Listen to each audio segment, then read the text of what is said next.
So I heard this rumor. I heard this rumor that they're working on a movie about Lee Bowery. Are you involved in that in any way?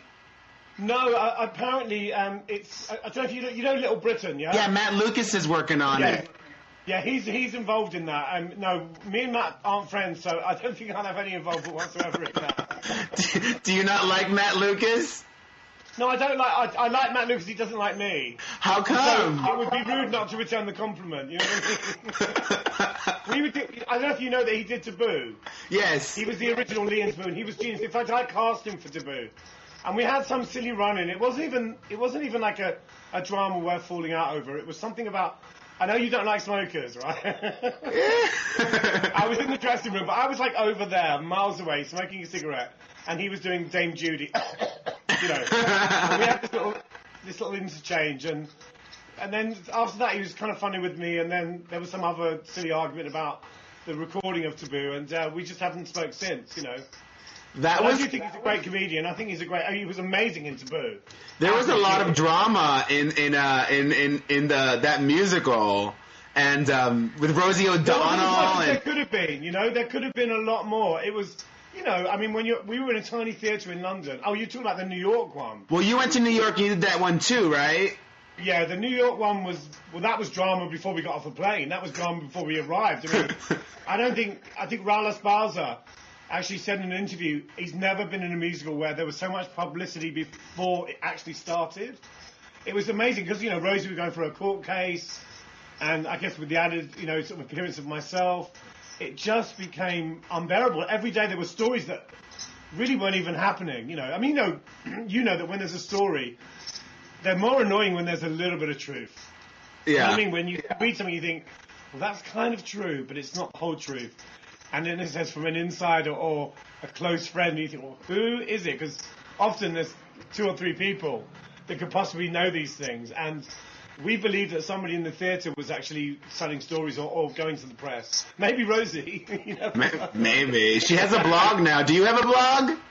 I don't have a blog, but... you should start one. Yeah, you think? Sure. I'll just be worried about... You know, I've been trying really hard in the last few years not to be bitchy. What's wrong with being bitchy?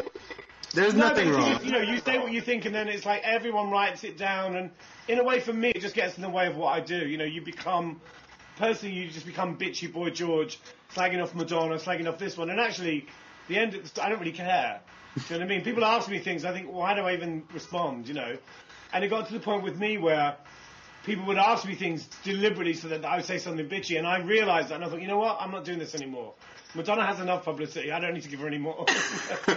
She has way more than enough these days with all those divorce rumors going around. Yeah, I mean, I don't know about that, but I imagine she's quite tough to live with, right? So, you know, you were doing the DJ thing for a long time, and you do like to keep in touch with what's happening. What are you listening to these days that I might not know about that's really hot? At the moment... I mean, I'm listening to kind of Amy, but not when she's dying.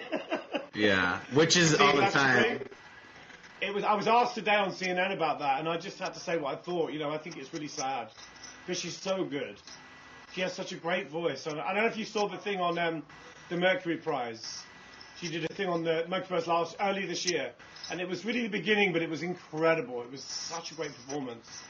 And now it's just descended into mayhem, as you saw. You know, it's just really sad. And I mean, I think you can't stop someone taking drugs. I know that, but you can certainly stop them performing.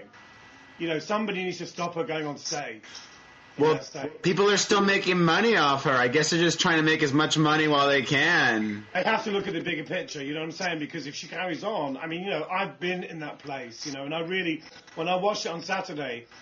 It was horrifying for me because I know exactly what it's like, and I know how bad it is for her. And there's nothing of her. You know, she's this kind of skinny, emaciated, you know, kind of diva. I don't know. It just breaks my heart to see it. It really does. And who is around to say, don't, you know, drag her off the stage? You know, someone needs to do it. Well, you don't think? Well, I mean, I'm concerned just because I personally like her. If I were her mom and her dad, the last thing I would be doing is like giving all these interviews to the press. which Yeah. they seem to be doing a lot of, you know. I'm like, shut up and really, like, get your daughter help. Yeah, I mean, I've been talking about that with a lot of parents and, you know, friends of mine who have kids who are musicians, and, you know, people do. I mean, I know with my mother was like in my face. I mean, you know, I didn't appreciate it at the time, but certainly I can look back and say, thank God I had that, because, you know, you need people to be persistent, even though it's a nightmare for anyone that loves you. It's an absolute nightmare when you're on drugs and you're not listening. You know, you don't want to hear it. And I'm sure what I said about Amy on CNN will go down like a lead balloon, but maybe 6 months down the line, she might say thank you, you know. Because I remember one or two people that just told me to fuck right off. You know, when I was really high, I had a really good friend from LA who came to see me in London, and she just left my apartment. She was like, I don't want to be around you like this. And I hated her at the time. You know, I was like, I'll go to hell. But, you know, years on, I was like, thank you so much for not wallowing in my misery, you know. Having a cheap holiday in my, you know, my pain, because it's not nice, you know. Really sad. What are you wearing in your T-shirt? Bowie. Oh, you're a big fan of Bowie? Ziggy Stardust, yeah. So let me tell you about some of the things I'm doing. We've just done this song called Yes We Can, which was inspired by Obama. And we have his voice on the track. We might want to play you a bit of it. Is that the same one that Wyclef did? Yes, we are. He did one called Yes We Can, too. This is different. Can you even vote in America? What's that? Can you vote in America?